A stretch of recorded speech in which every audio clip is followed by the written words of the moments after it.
यकीन नहीं होता होगा। देखिए, कुछ बातें मैं आपको बता रहा हूँ और खुद इस पर विचार करिएगा कि हमारा समाज कितना पिछड़ा हुआ है और हमें इंसान की तरह जीने का हक किसने दिया।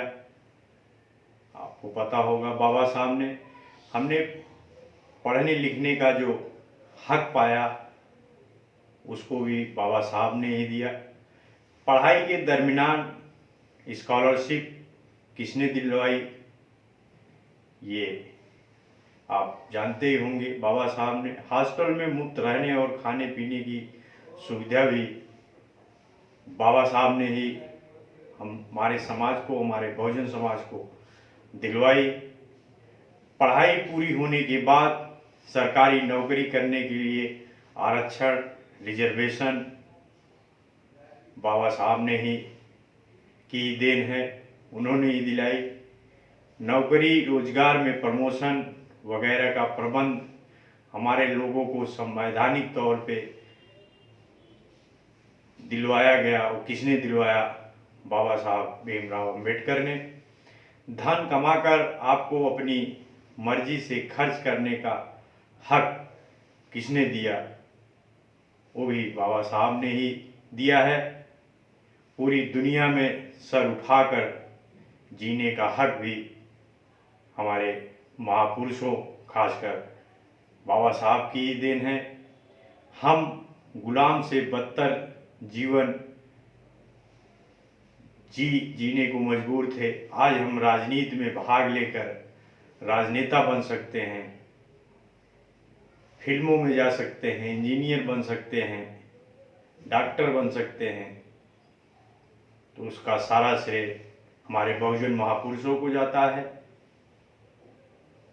हमारे पे कोई भी जुल्म होता है तो हम एट्रोसिटी के तहत जुल्म करने वाले की औकात याद दिला सकते हैं। ऐसा करने का हक किसने दिया?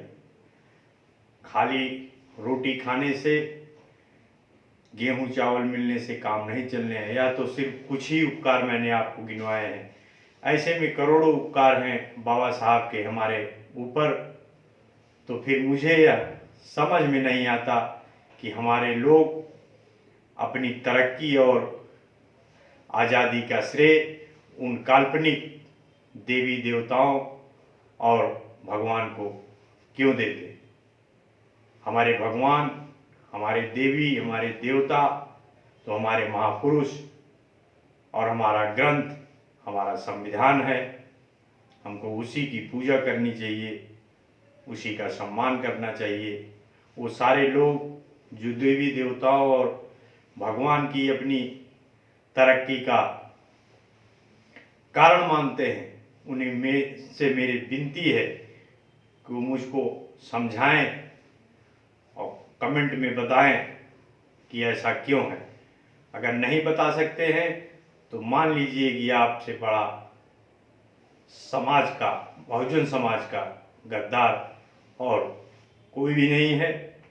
तो हमको अपने महापुरुषों को याद करना चाहिए, उनकी पूजा करनी चाहिए, संविधान की पूजा करनी चाहिए। जय भीम, नमो बुद्धाय, जय संविधान, नमस्कार।